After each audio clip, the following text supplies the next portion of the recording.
আইপিএলে চ্যাম্পিয়ন হওয়ার স্বপ্ন দেখছিল কেকেআর, কিন্তু এখন তারা পড়ে গেছে ভয়ঙ্কর এক সংকটে। মাত্র কয়েক ম্যাচের ব্যবধানে টেবিলের তলানিতে নেমে যাওয়া, আর তার উপর বড় ধাক্কা, দলে নেই বাংলাদেশের কাটার মাস্টার মুস্তাফিজ। সব মিলিয়ে যেন ভেঙে পড়েছে শাহরুখ খানের দল। এখন প্রশ্ন একটাই, এই পরিস্থিতি থেকে কি আদৌ ফিরে আসতে পারবে কেকেআর, নাকি প্লে অফের স্বপ্ন এবারই শেষ?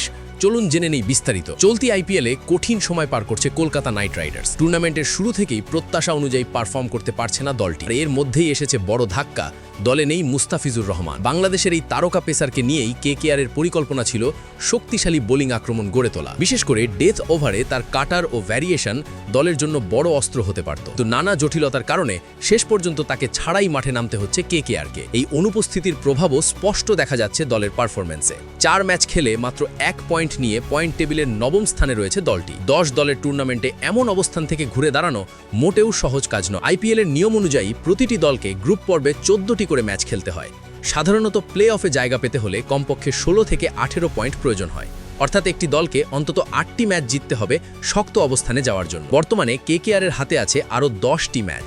হিসাবটা সহজ, এই 10 ম্যাচের মধ্যে অন্তত 8টিতে জয় পেতে হবে। তাহলেই তাদের পয়েন্ট দাঁড়াবে 17, যা প্লে অফের জন্য যথেষ্ট হতে পারে। তবে শুধু জিতলেই হবে না, নজর রাখতে হবে নেট রান রেটের দিকেও, কারণ সমান পয়েন্ট হলে রান রেটই নির্ধারণ করে দেয় কে এগিয়ে থাকবে। কেকেআরের জন্য সবচেয়ে বড় চ্যালেঞ্জ হলো ধারাবাহিকতা। 1-2 ম্যাচ জেতা নয়, টানা জয় তুলে আনতে হবে তাদের, আর সেটাই সবচেয়ে কঠিন কাজ এই প্রতিযোগিতামূলক টুর্নামেন্টে। এদিকে দলের মালিক শাহরুখ খানের জন্য বিষয়টি বড় হতাশার, কারণ প্রতি মৌসুমেই শক্তিশালী দল গড়ার চেষ্টা করা হয়, কিন্তু মাঠের পারফরম্যান্সে সেই প্রতিফলন সব সময় দেখা যায় না। মুস্তাফিজের মতো অভিজ্ঞ বোলার থাকলে হয়তো ম্যাচের গুরুত্বপূর্ণ মুহূর্তগুলোতে ভিন্ন চিত্র দেখা যেত। তার অনুপস্থিতিতে বোলিং ইউনিটে সেই ধারাবাহিকতা নেই বলেই মনে করছেন বিশ্লেষকরা। তবে ক্রিকেট এমনই একটি খেলা যেখানে যে কোনো সময় ঘুরে দাঁড়ানো সম্ভব। ইতিহাস বলছে আইপিএলে অনেক দলই খারাপ শুরু করেও শেষ পর্যন্ত প্লে অফে জায়গা করে নিয়েছে।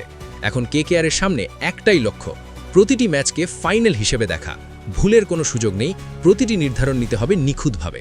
সব মিলিয়ে বলা যায় কেকেআরের সামনে পথটা কঠিন, কিন্তু অসম্ভব নয়। এখন দেখার বিষয় এই কঠিন সমীকরণ মেলাতে পারে কিনা দলটি, নাকি এবারও মাঝপথেই শেষ হয়ে যাবে তাদের আইপিএল অভিযান।